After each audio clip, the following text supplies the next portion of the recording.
tudo bem? Estamos iniciando mais um programa Hashtag Projetos. Hoje, iniciando também essa nova temporada, falando sobre projetos de vida, nós vamos falar sobre esporte com o Mário Panuzzi. Tudo bem, Mário? Oi, Júnior, tudo bem? Obrigado pelo convite, prazer estar aqui com você. E o que a gente puder acrescentar de conteúdo ao programa é um prazer para nós também. Que bom, Mário.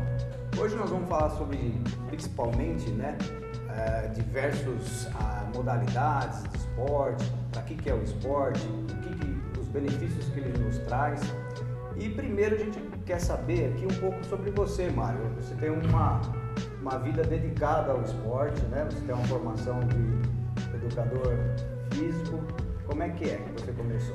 Na verdade, Júnior, a minha formação é em marketing, né? Eu sou marqueteiro, sou profissional de propaganda e marketing, mas eu sempre fui um adepto à prática do esporte, né? Como um meio de obter melhor qualidade de vida, né? E paralelo, então, a toda a minha atividade de marketing, de propaganda, que comecei praticamente aos 15, 16 anos, a minha vida toda eu fiz esporte, fiz atletismo, fiz natação competitiva por mais de 10 anos, e depois eu comecei a praticar karatê. Em 1973 comecei a praticar karatê e faço até hoje como uma atividade implícita na minha vida, uma atividade para me dar condicionamento físico, qualidade de vida, enfim, para me dar saúde. Perfeito. E aí, mas você também é formado em educação física? Sou formado em educação física também, tenho curso de pós-graduação em fisiologia, em treinamento desportivo moderno, mas nunca exerci profissionalmente, assim, como atividade principal na minha vida, a educação física. Eu nunca fui professor de escola de educação física. A minha atividade se restringe à vida na academia mesmo. Certo. E então, a gente falando aí sobre essa parte mais do esporte, o que você poderia dizer assim sobre o esporte, a importância do esporte? O esporte, Júnior, como um todo, é uma atividade lúdica que tem como principal escopo a qualidade de vida, né? É uma atividade lúdica que pode ser competitiva ou não, né?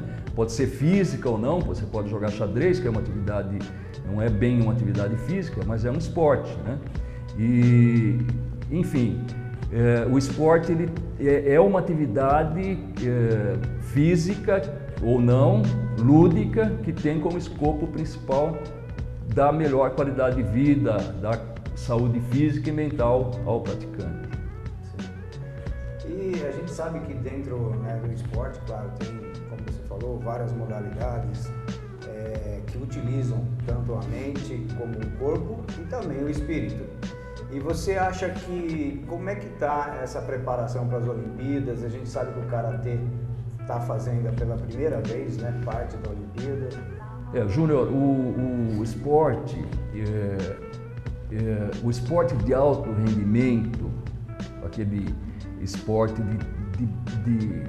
extenuante, de muitas horas de treino por dia, eu acho discutível como uma atividade de saúde, uma atividade que proporciona saúde, né? O que é bom para o corpo, para o ser humano, é a prática de atividade física, não o esporte de alto rendimento. Essa é uma opinião particular minha, como professor de educação física.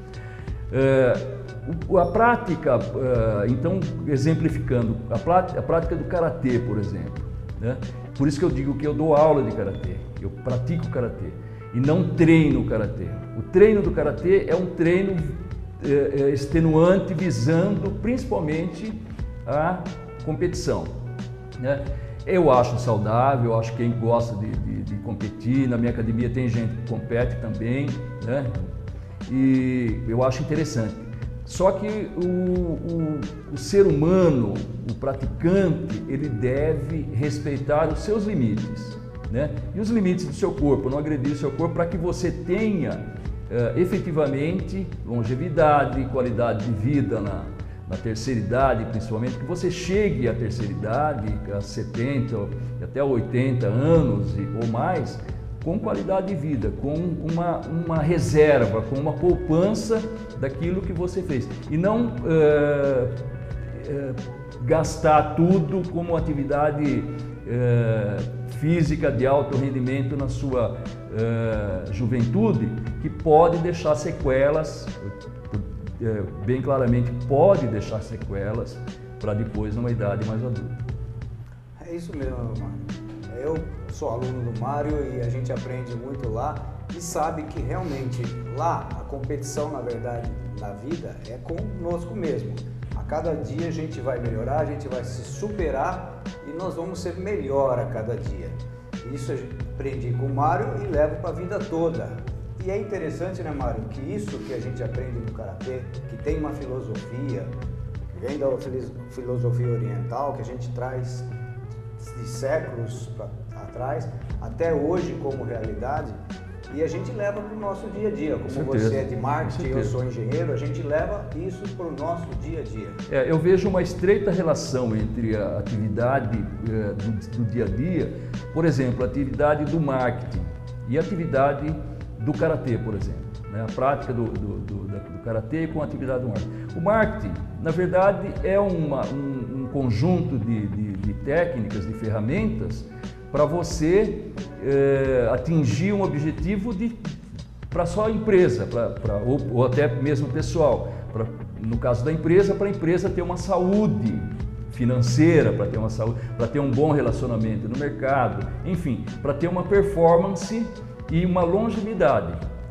Igualmente no Karatê, por exemplo, a prática é para você atingir, o objetivo principal é a qualidade de vida, é a sua saúde, é você viver bem e viver melhor, né?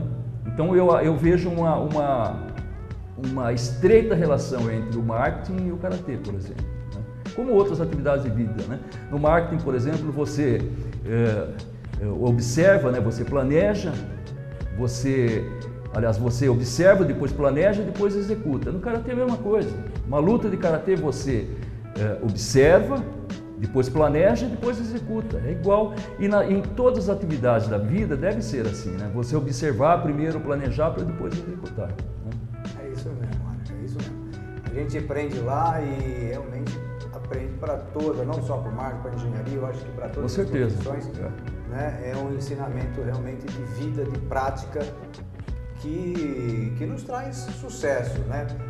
A gente vê as crianças, né? Vamos falar um pouco sobre as crianças que entram, que adquirem disciplina, né? Adquirem uma concentração, foco, né? O que você pode me dizer sobre essa aula de Júnior, hoje, a vida hoje em sociedade, a vida no profissional, ela exige que você tenha um comportamento, que você observe hierarquia, que você tenha respeito, né? Então, se você não aprender isso na infância, fatalmente a hora que você tiver uma colocação numa empresa ou mesmo na escola, né, é difícil a sua socialização, porque você tem que aceitar regras, né? Hoje em dia, a não aceitação de regras ou a não os pais ou mesmo na escola está muito deficiente a transmissão de alguns princípios básicos que socializam as pessoas, né? Você aceitar realmente que existem regras, você tem que obedecer algumas hierarquias para você cumprir o seu papel dentro da sociedade, com direitos e deveres, né? E se você não aprendeu isso na infância, fica difícil você aceitar depois. E o Karatê ele proporciona isso, né? Que você aceite que existe uma hierarquia, que você respeita, você também será respeitado, né? Então existe uma série de coisas aí que transfere para a criança e que vai ser útil para ela na vida toda depois, né? É verdade. A gente tem uma experiência, né, Mário, que fizemos já há uns 10 anos atrás, uma parceria onde nós tivemos algumas crianças do Maria Luísa 4, que é um bairro, vamos dizer assim, né, com bastante pessoas que têm pouco poder aquisitivo e que muitas vezes essas crianças viviam em situações de pouca educação, né, no sentido de educação familiar, de orientação, né? Então, às vezes mesmo mal alimentadas, sem higiene. E com essa parceria, o Mário fez como voluntário treinamento para 20 ou 40 crianças. Chegamos a ter 80 crianças no Maria Luísa IV, né? Eram crianças em situação, a maioria em situação de risco mesmo, de drogas, mesmo de prostituição. Então existia todo um conjunto de elementos ali que puxavam para o mau caminho, né? Então nós conseguimos atrair essas crianças, né? E através das nossas aulas, dos nossos treinamentos, nós conseguimos no ano de 2011, se não me engano, de 30, 40 crianças, nós levamos 11 para as finais do Campeonato Paulista no Ibirapuera, em São Paulo, né? Dessas 11, 2 foram selecionadas, foram convocadas para a Seleção Paulista de Novos, né? Quer dizer, então, eles tiveram a oportunidade de saber que, através do esforço deles, eles conseguem alguma coisa, né? Do esforço de cada um, você consegue galgar uma posição, conseguir ser respeitada através do seu trabalho. Então, eu acho que isso é muito importante para a criança, principalmente a criança carente, para eles terem visualizar essa possibilidade de uma ascensão na vida, né? De realmente ser alguém na vida sem roubar, sem praticar atos ilícitos, né? Então isso é muito importante. É isso mesmo, e eu posso dizer, né, como testemunha na época, que essas crianças também passaram a ter um rendimento muito maior na escola, né? Começaram a ir melhor na escola, tendo melhores resultados, sabendo respeitar o próximo, que são os colegas, o professor. E o mais importante, Júnior, não adianta você pegar e fazer uma escolinha e dar somente prática esportiva ou de competição para criança, se não trouxer junto com isso uma educação elementar. Por exemplo, essas crianças, no dia da competição no Ibirapuera, cada conjunto de academias ali fica num pedaço, fica praticamente alojado ali num pedaço do ginásio do Ibirapuera, né? Então eles comem, eles bebem, jogam saquinhos e garrafinhas no chão, etc., né? O único pedaço que estava limpo no Ibirapuera era o nosso. As crianças do Maria Luísa IV levavam saquinhos para colocar todo o lixo delas. A hora que nós saímos do ginásio Ibirapuera, não tinha um lixinho, um cisco de lixo nas arquibancadas, no nosso pedaço, né? Quer dizer, isso eu não precisei explicar para crianças. Eu explico na academia. Gente, cada um limpou, sujou, não deixa lixo e tal. Vai sair competição, mostre que você é bem educado, limpe o seu lugarzinho, ele deixa. E quando fomos para o Campeonato Paulista de Ibirapuera, não precisei falar nada. Estava tudo arrumadinho, tudo certinho. Quer dizer, isso é que você transfere para a vida da criança, né? Esse tipo de educação. Que bom, eu acho que é isso mesmo. O resultado é bastante grande. Não só a gente tem que saber e entender e perceber no dia a dia, a gente percebe disso, que é não só o desenvolvimento do corpo, mas da mente vamos dizer, do espírito, que eu chamo de espírito também, esse lado da ética, né? Da educação como um ser que convive dentro de uma comunidade. Exatamente. Né? Onde tem que respeitar o próximo, respeitar o seu superior, e para que haja ordem. Exato. Né? E assim nós vamos ter um progresso. E queria saber também, Mário, é o seguinte, eu sei que o Karatê, ele tem uma filosofia, ele é um esporte, mas que não é de hoje, já é de muito tempo atrás. Eu queria que você contasse como que começou a prática do Karatê.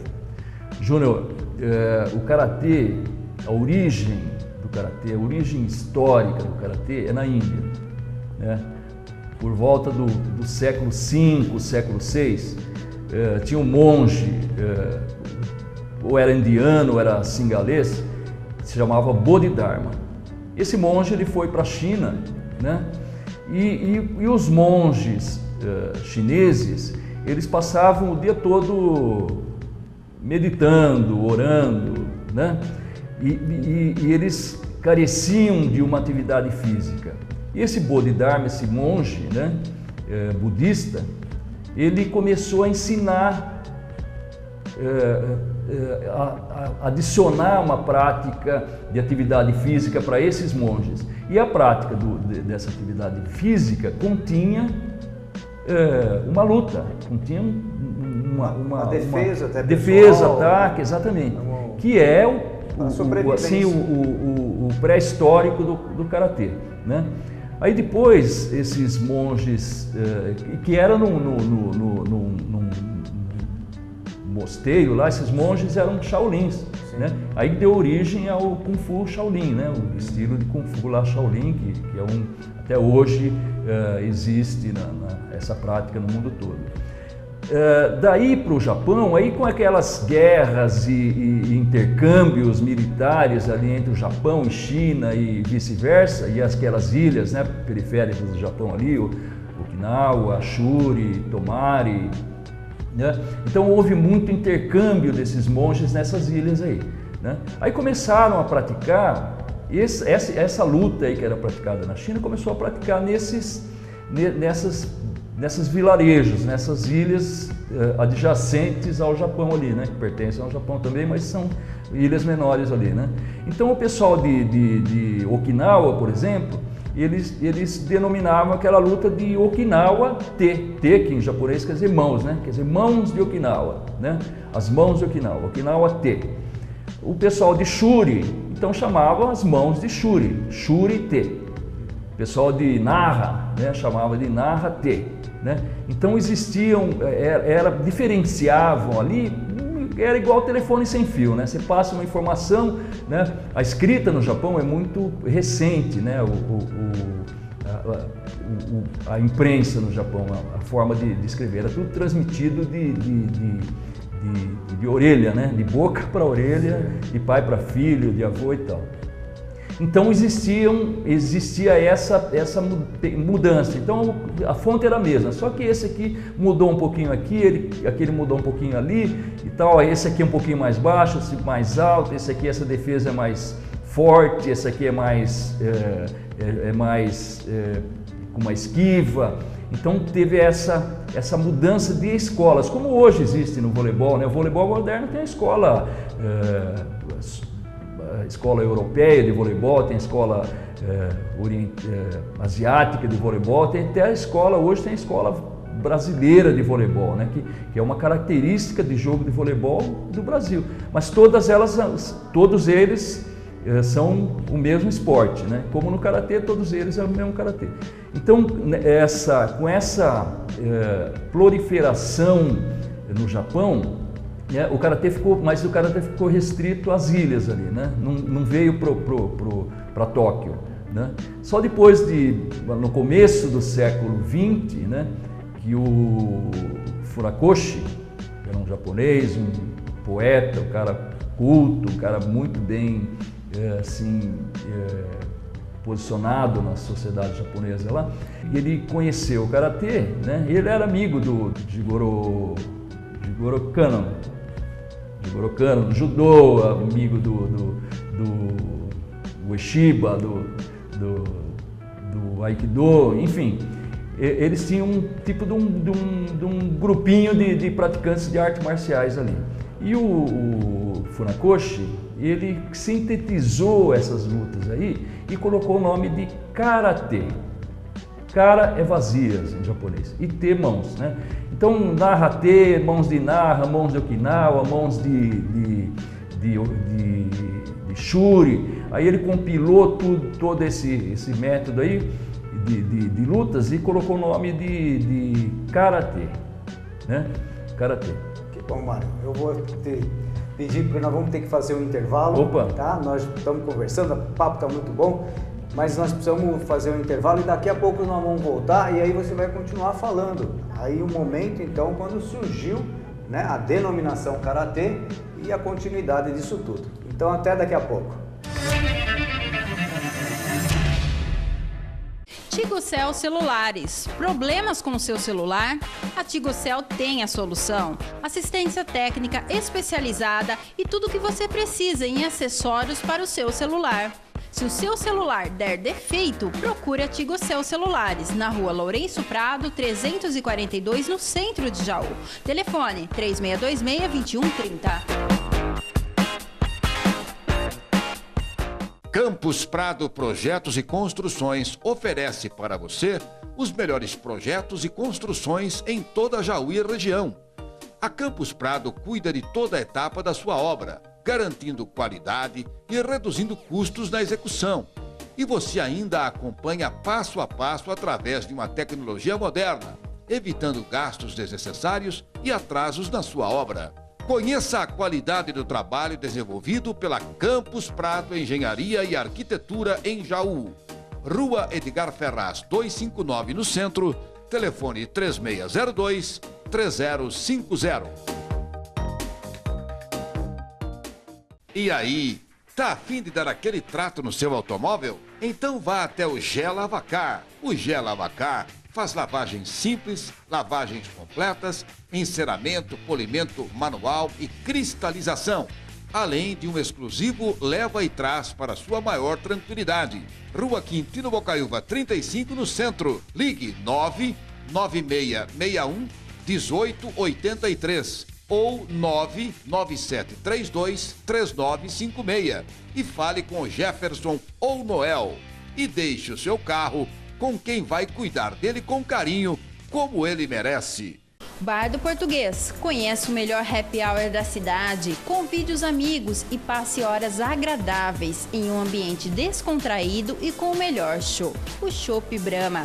E aquelas porções deliciosas. Então, o que você está esperando? Bar do Português. A Avenida Dudu Ferraz, 551. Telefones para contato: 99611-4747 ou 99745-0654. Acesse www.bardoportugues.com.br.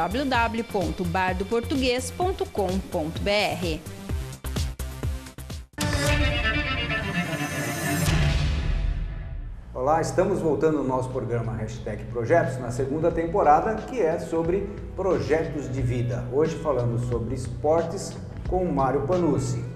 Mário, como a gente estava falando, você estava explicando, né, a origem do Karatê, antes mesmo de adquirir esse nome Karatê, né, da Índia, depois para a China e chegando no Japão.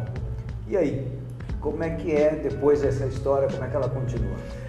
Então, o Júnior, o japonês, ele tem uma característica muito interessante. O japonês, ele não inventa muita coisa, mas ele sintetiza. Você inventa um aparelho que cabe numa caixa de televisão, ele faz esse aparelho caber dentro de uma caixa de fósforo, né? Quer dizer, você inventa uma máquina fotográfica, ele coloca dentro do relógio, né? Então, ele faz o quê? Ele suga, ele sintetiza aquilo que tem de melhor e faz da maneira mais razoável possível, da maneira mais simples possível. E com o Karatê não foi diferente, né? Então, depois que o Bodhidharma levou essa luta primitiva do Karatê para a China, houve uma divisão depois na China, esses monges chineses, cada um foi para teve invasão da China, aí dos mosteiros da China lá, esses monges eles se espalharam para vários pontos da China, aí mesmo dentro da China houve uma diversificação do ensino dessa luta chinesa, né, que hoje é chamado Kung Fu e tal, né? Depois, com a vinda para as ilhas japonesas, né, como e cada ilha adotou um nome, né? Narra-Te, na cidade de Narra, Shuri-Te, na cidade de Shuri, Okinawa-Te, na cidade de Okinawa, por exemplo. Aí Funakoshi veio no começo do século XX e compilou né? Ele já havia, depois do início dessa prática no Japão, o japonês já havia tirado muita coisa assim que ele achou supérfluo naquela luta, né? Então tinha movimento que fazia uma série de movimentos para chegar num movimento final. Então o japonês fez o quê? Ele já chega no movimento final. Uma né? eficiência. Ele já chega no objetivo, né? Ele é mais objetivo, sem enfeitar muito o pavão, né? O Funakoshi, ele fez o quê? Ele compilou e ainda fez mais uma peneirada nessa, né? E tratou de colocar o nome de Karatê, né? Karatê. No começo era Jutsu. Jutsu é livre, né? É uma coisa mais livre, né? Então era um Karatê Jutsu, né? Como existe o Jiu-Jitsu, Karatê Jutsu, então tem vários lutas, né? Tem o Judo e tem o Jiu-Jitsu, né? Então não, mas é Ju, não. Toda a nomenclatura japonesa, ela não é traduzida direto para o português, ela é traduzida para o inglês, né? Então normalmente eles traduzem Ju, né? E o inglês fala Ju, né? Ele coloca um izinho disfarçado no meio. Aí o brasileiro já pôs Jiu-Jitsu, né? Mas escreve Jujutsu, né? No japonês correto é Jujutsu, né? E o japonês fala Jiu-Jitsu, né? No pronúncia japonesa. E o Karatê é a mesma coisa, né? Então era Karatê Jitsu, né? Com o passar dos anos, e a ideia inicial do Funakoshi era de ter uma forma de atividade escolar no Karatê. Não tinha luta, era uma prática do Karatê como uma atividade física escolar, né? Não vai ter luta porque a luta do Karatê um dá uma pancada no outro, vai machucar o outro, vai matar o outro. Então não pode ter luta, senão cada luta tem um morto, né? Aí, depois de 1927, por aí, um outro japonês, que era o mestre de jiu-jitsu japonês, chamado Hironori Otsuka, na verdade, ele começou a aprender Karatê com o Funakoshi. Ele era amigo do Funakoshi também e começou a aprender Karatê com o Funakoshi. Ele falou, espera um pouquinho, dá para fazer uma atividade de luta aqui que você respeita os golpes que mortais você não pode usar, tá? E dá para fazer uma atividade de luta, sim, competitiva. Aí esse japonês, o Otsuka, ele foi o criador do estilo Wadoryu, que é o estilo nosso do Karatê, né?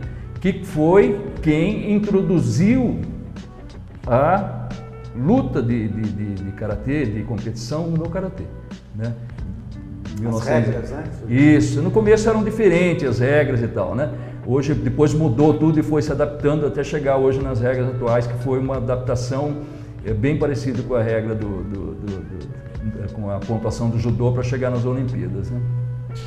Mas o Karatê, ele sofreu uma evolução, né? E se tornou hoje assim puxando a sardinha para a nossa brasa aqui, eu acho que o Karatê hoje é uma das formas de luta de competição mais bonitas que existe, né? Até pelas próprias regras atuais do Karatê. Então hoje é Karatê Do é caminho, né? Então ele é muito mais abrangente, né? Não é Jutsu, luta só, não. Karatê Do quer dizer caminho das mãos vazias. Que transferindo isso para a sua vida, né? Sua vida no cotidiano, né? O caminho de mãos vazias quer dizer você ser uma pessoa justa, honesta, sem esconder nada nas mãos, né? Mãos vazias. E Mário, é interessante, né, tudo isso, porque essa evolução, como você falou, acaba fazendo que, claro, além de ser um esporte, né, é uma defesa pessoal, né, que hoje é muito importante. Eu acho que isso até para o nosso caráter, dá uma autoconfiança, a gente dá uma segurança, né, porque a gente sabe que a gente aprende lá e tem, vamos dizer, a consciência que a gente não precisa provocar nenhuma briga, nenhuma luta, né, mas a gente tem a tranquilidade de que se precisar a gente sabe se defender. Com certeza. E sendo assim, a gente sabe então que essa evolução do Karatê traz então essas regras hoje, né, essa prática que hoje a gente percebe muito, que a gente usa muito o controle, né, a gente tem que saber que a gente é capaz, por exemplo, de dar um soco ou, né, um chute, mas que a gente também é capaz de ameaçar, vamos dizer, com controle para não machucar.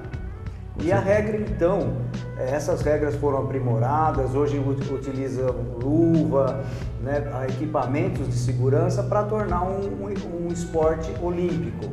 Isso. A utilização no começo da minha prática de Karatê, em 1973, 74, isso há 44 anos atrás, a luta era no chão, não fazia luta em tatame, era no chão de madeira, de assoalho, ou mesmo de chão de quadra, que era de sintético. Na época a gente nem tinha sintético, era chão de cimento mesmo, né? E para ter uma ideia, o primeiro campeonato brasileiro que teve em Jaú, eu fiquei vice-campeão brasileiro em 1975, foi na antiga quadra do Dr. Neves e no chão de cimento, né? Não era nem coberto. Não era nem coberto, e o chão de cimento, né? Era sol em cima e cimento embaixo, né? E não tinha nenhum tipo de protetor. Não tinha protetor de mão, de boca, nada, né? Depois, com a evolução do esporte, das regras, e não era Shiai Comitê. Shiai Comitê, Shiai em Japão é competição, Comitê luta. Shiai Comitê luta de competição, luta esportiva, né? Era Jur Comitê, era luta livre, né? Então valia você bater com uma certa pancada maior, né? Não valia bater assim intencionalmente no rosto, mas valia bater, né, no resto do corpo, da faixa para cima, né? Era muito mais pesada a luta, era muito mais contundente e machucava muito, a gente vivia machucado e quebrado, né? Isso nos anos 70, 80? Nos anos 70, foi até 80, começo dos anos 80. Aí começaram a prática do Shiai Comitê. Acho que no final dos anos 79, por aí, a prática do Shiai Comitê. A luta de competição, e que você tem um controle, um golpe controlado, né? Um golpe controlado. Não pode haver excesso de contato. Então é igual a esgrima. Na esgrima você não vai furar o adversário para ganhar a luta, você vai tocar no adversário, em pontos vitais e tal, você vai tocar. Então o Karatê de competição é mais ou menos como uma esgrima, onde você vai tocar, vai ter um contato, mas não é um contato excessivo, né? Acontece acidentes, pode acontecer como acontece no futebol, né? Mas é um contato controlado. E hoje você usa protetor bucal, as moças usam protetor de seio, homem pode usar protetor de tórax, protetor de testículo, protetor de canela, protetor de pé. Então você entra para lutar bem protegido e mais somando com a regra que exige um contato moderado. Então você tem uma atividade super saudável, lúdica, né? E que você pode exercer uma luta, né? Você pode lutar, para quem gosta, né? Ter uma atividade de luta bem segura, né? É isso mesmo. Eu, né, como pratico, sou testemunha disso tudo, e realmente hoje a gente percebe o grande número de mulheres, né? Eu acredito que naquela época não tinha tanta mulher, pessoas de mais idade fazendo, né? Então é isso que eu queria te perguntar. Para quem serve o Karatê? Júnior, o Karatê ele é adequado para qualquer faixa de idade, né? Criança, eu aconselho crianças com mais de 6 ou 7 anos. Por quê? Até os 7 anos, a criança ela está na fase do egocentrismo. Então o mundo gira em torno dela. Então é muito difícil você exigir de uma criança que ela pratique ordem unida. O karatê é uma atividade marcial, é uma ordem, parece um exército ali, né? Você tem sentido, descansar, tem esse tipo de coisa. E é difícil você colocar isso para uma criança nessa fase até uns 5, 6 anos de idade. A partir dos 7, tranquilo, né? Não, porque a aula para criança ela é mais lúdica, ela tem uns apelos mais de brincadeira. E com o passar do tempo ela vai ficando mais séria, mais objetiva, né? Agora, o karatê ele foi considerado, o ano passado, ou ano retrasado, se não me engano, por uma universidade alemã, Universidade Estatal Alemã, uma das universidades, agora não me lembro o nome, mas uma universidade de renome mundial, como a atividade número 1 anti-envelhecimento. Por quê? Porque o karatê é uma atividade física que que requer, né, o uso de memorização, de raciocínio, né, junto com a atividade física, né?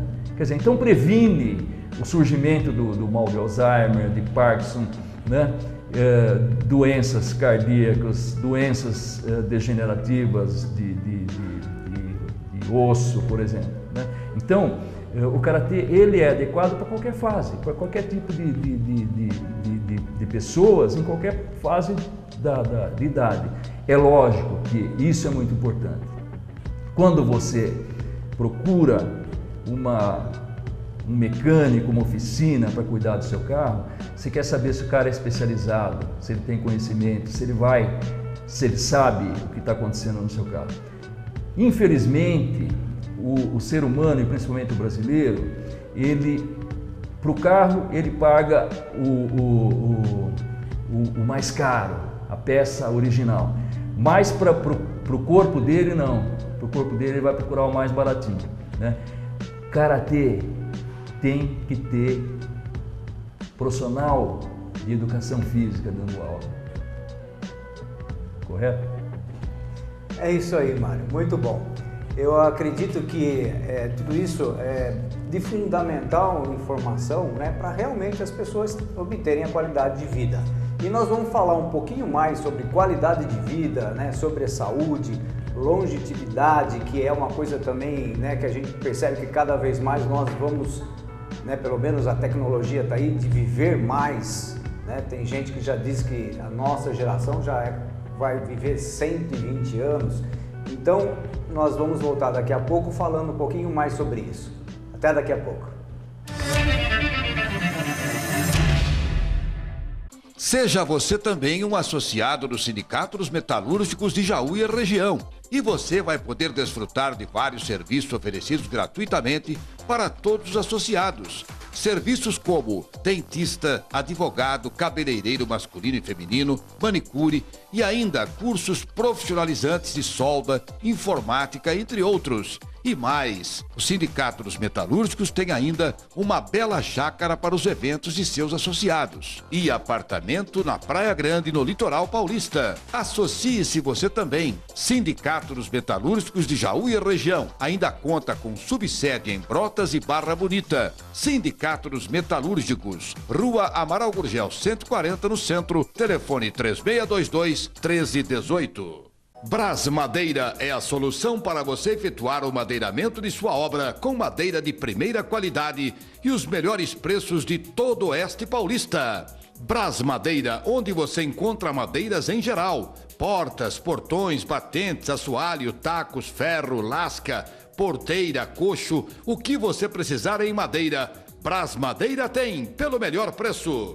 Antes de qualquer compra, ligue para Brás Madeira e solicite um orçamento sem compromisso. Compare o preço e qualidade na certeza de que irá fazer um ótimo negócio. Rua 15 de Novembro, em 2 Córregos, com entrega garantida em sua obra, no menor espaço de tempo. Ligue já, DDD 14 3652 1282 ou 3652 2434. Brás Madeiras. A empresa Jofran, consolidada há mais de 25 anos no mercado brasileiro, além de ser distribuidor das embalagens plásticas e sacos para lixo fabricadas pela Kid Lixo, também é distribuidora autorizada Indeba, linhas de limpezas e conservação, cozinha industrial, hospitalares, lavanderia e higiene pessoal. Contamos sempre com uma grande e diversificada variedade de soluções em higienização e limpeza. Acesse www.jofranjaú.com.br. Jofran, sempre um passo à frente. Campus Prado Projetos e Construções oferece para você os melhores projetos e construções em toda a Jaú e região. A Campus Prado cuida de toda a etapa da sua obra, garantindo qualidade e reduzindo custos na execução. E você ainda a acompanha passo a passo através de uma tecnologia moderna, evitando gastos desnecessários e atrasos na sua obra.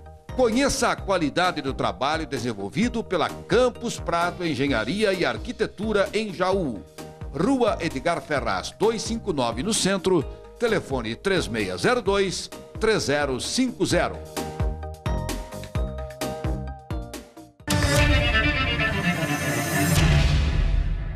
Olá, estamos voltando para o nosso programa #Projetos, hoje falando sobre esportes, com o Mário Panuzzi. Mário, como nós estávamos dizendo, é muito importante, né, que o orientador, o professor, o mestre, né, o Mário é professor de karatê e praticante há muitos anos, 40 e poucos anos, né, Mário?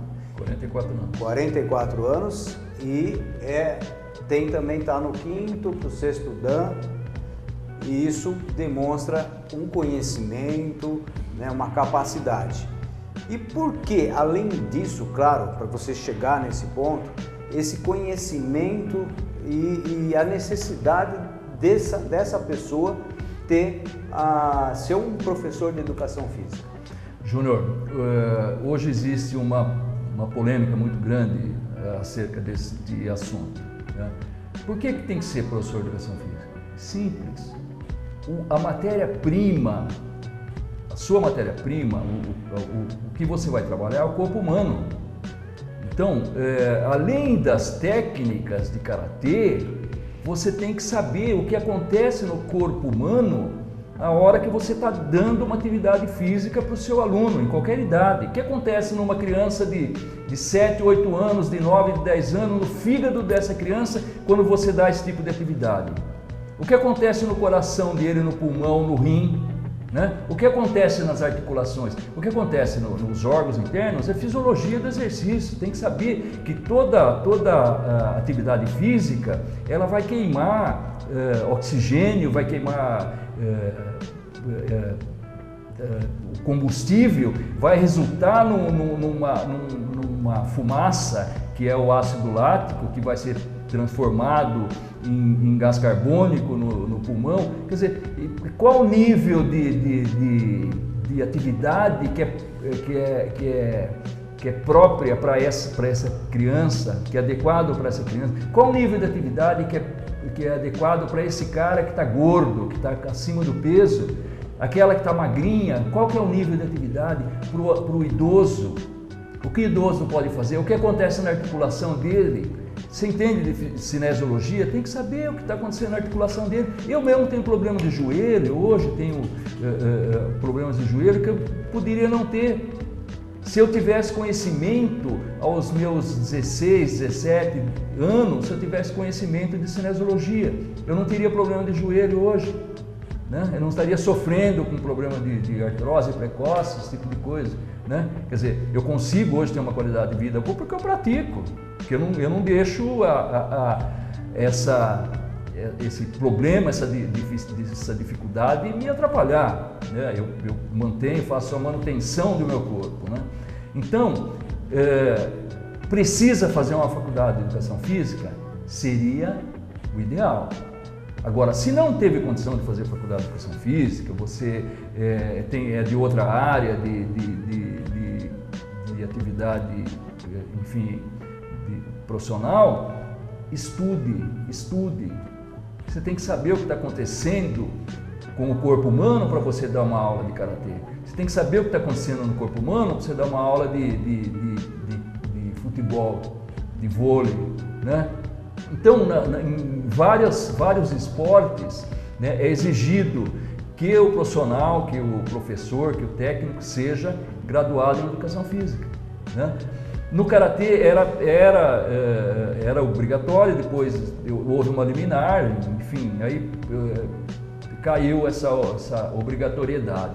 Mas o ideal é que você procure, você pai, você que é praticante, que quer praticar, procure quem entende de corpo humano, não é só entender de karatê, né? Porque o que aconteceu no Brasil, no começo da vinda do karatê para cá, os mestres que vieram para cá, a maioria não era formada em educação física no Japão. Só que todos eles, com certeza, tinham conhecimento através da educação do Japão, eles tinham conhecimento de fisiologia, de cinesiologia, né? Então, mas eles não transmitiram esse conhecimento de cinesiologia, de fisiologia, de anatomia para os alunos deles aqui, que se tornaram os outros professores. Então nós tivemos uma leva de professores brasileiros, né? A segunda leva de professores, nem todos tinham formação em educação física, tinham conhecimento em anatomia, fisiologia do exercício, cinesiologia. O que aconteceu? Muita sequela, muita gente com problema de ombro, eu conheci gente aqui mesmo, já que perdeu um rim na academia. Aconteceu, né? Quer dizer, isso é uma falta de cultura do povo de saber, de escolher quem que vai, na mão de quem você vai deixar seu filho para treinar, na mão de quem você vai entregar a sua atividade física, a sua própria atividade física. Isso é muito importante. É isso mesmo, Mário. Eu queria até complementar algumas coisas aqui, como praticante de karatê, aluno do Mário, que nós todos os dias nós temos alongamento, temos o aquecimento, né? É um exercício realmente completo, né? Desde, vamos dizer, da ponta do dedo do pé, né, até a cabeça, todos os membros, os braços, abdômen, quer dizer, realmente é um exercício completo, né? A gente ali faz, como você disse, tem um momento dos exercícios tipo musculação, né, para fortalecimento, e isso nos ajuda muito, porque realmente na hora da prática do karatê, né, da aula, nós estamos com a nossa estrutura física preparada. Exatamente. Né? E eu sempre gostei de esporte, fiz judô durante muitos anos e hoje estou com o Mário fazendo karatê, muito satisfeito e indico para qualquer um. E eu queria... Inclusive, fazer uma adenda aqui, o Júnior, ele conseguiu a graduação de faixa preta agora no último mês de dezembro e a gente fica muito feliz com isso, Júnior. Mais um faixa preta na nossa academia. Então, e essa faixa preta é conquistada com muita disciplina, com muita, né, ordem, com aquela persistência. A gente sabe, né, Mário, que, se posso falar infelizmente, que a maioria para no meio do caminho, a maioria deixa muitas vezes, né, de ter essa persistência, de ter essa disciplina da continuidade no karatê, e a gente percebe de muitos terem se arrependido. Eu tenho amigos que já fizeram na infância, né? E acham às vezes que agora é tarde de retornar, mas nunca é tarde, né, Mário? Não, o karatê é uma atividade que você pode começar ou reiniciar em qualquer época da sua vida. Ele não principalmente em se falando de educação física, né? Cada um vai ter a carga adequada ao seu estado de condicionamento físico, né? A sua idade, a sua condição física, enfim, cada um tem a carga adequada para a sua prática. É isso mesmo. Um outro lado, eu acho que é muito saudável, é a relação humana, a relação de amizade. Hoje, eu, por exemplo, né, antes do Karatê, eu tinha menos amigos. Hoje eu tenho amigos no Rio Grande do Sul, Minas Gerais, nós temos amigos no Rio de Janeiro. O Mário tem uma infinidade de amigos no mundo todo. No mundo todo. E então essa parte é bastante interessante também do convívio, né, das amizades, desse companheirismo. A prática da amizade no Karatê é uma condição da prática do Karatê mesmo, né?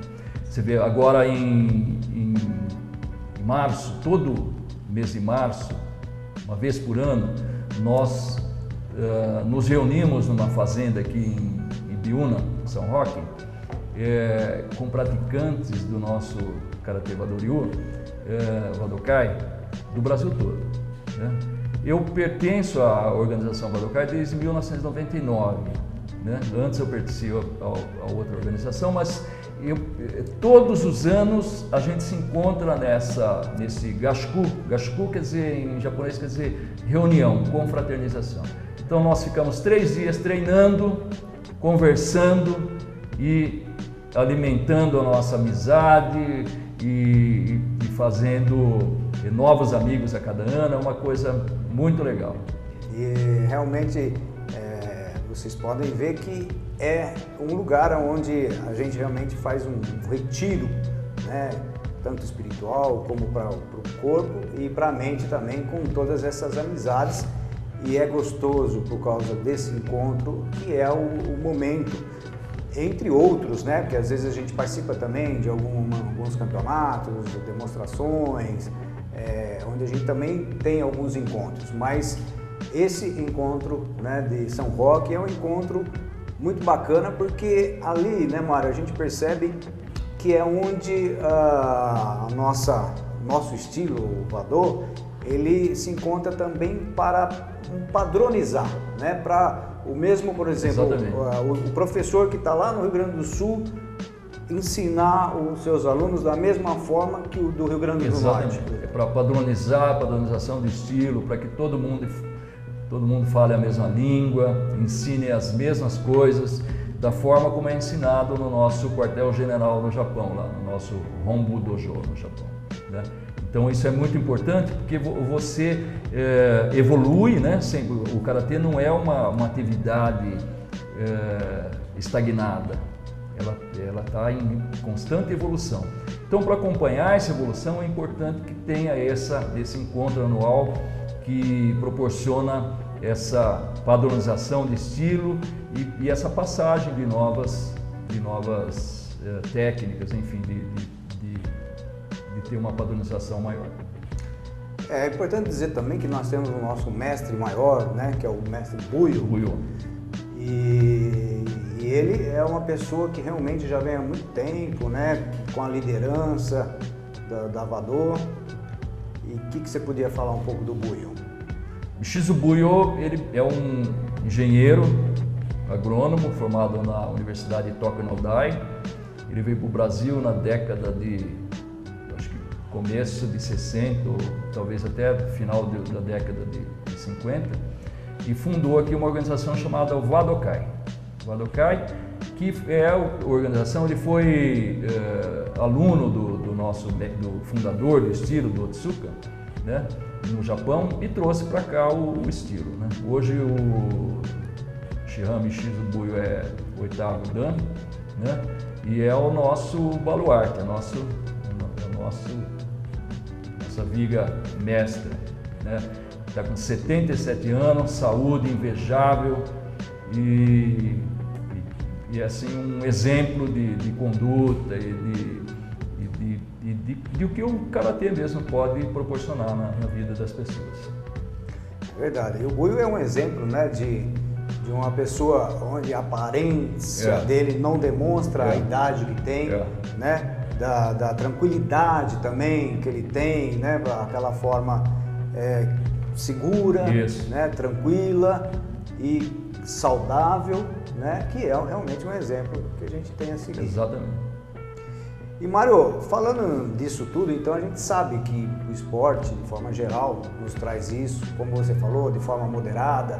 Muitas vezes a gente vê, né, o esporte de um grande rendimento, que é aqueles esportes, vamos dizer, profissionais ou de Olimpíada, que realmente acabam forçando muitas vezes, né, o nosso equipamento, que é o corpo humano, e que infelizmente depois, mais para o futuro, essas pessoas acabam levando algumas lesões, né, algumas coisas. Então, essa continuidade, esse esporte, né, que a gente faz semanalmente lá, é realmente, vamos dizer, o ideal, né? É um esporte que você leva a nos trazer a qualidade de vida. E aí eu queria, Mário, que então, a gente já está finalizando, que você passasse uma mensagem final, né, sobre toda essa conversa, para aqueles que estão nos vendo e nos ouvindo. Eu acho muito importante a prática da atividade física, para você ter uma qualidade de vida, para você viver mais, para você viver melhor, né? Que essa atividade física tenha um acompanhamento de pessoas que saibam o que estão fazendo, né? Que sejam responsáveis e saibam o que estão fazendo.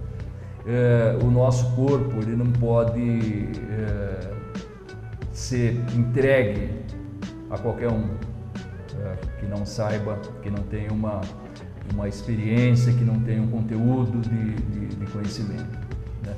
Então isso é muito importante. E que seja uma atividade regular, não adianta você ser um praticante de final de semana. Atividade física é 3 vezes por semana, no mínimo.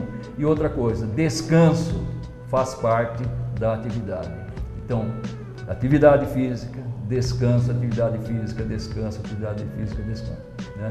E que tenha uma sequência na sua vida. Não adianta você fazer 5 anos, parar, engordar 20 quilos, aí recomeçar. Coloque a atividade física, no caso nosso, o Karatê, né, que é uma atividade física que queima de 800 a 1.200 calorias por aula, né? Coloque na sua vida como atividade, como comer, beber, dormir, né? Atividade física é imprescindível. O homem, ele não foi feito para ficar parado, sentado. O homem foi feito igual os animais, para correr atrás da caça, subir em árvores, descer e tal. E ele parou de fazer isso. Se você não fizer isso artificialmente através da atividade física, você não vai ter qualidade de vida. É muito importante. É isso aí, Mário. Muito obrigado, então, por todas essas informações. Eu que agradeço. E até um próximo programa #Projetos.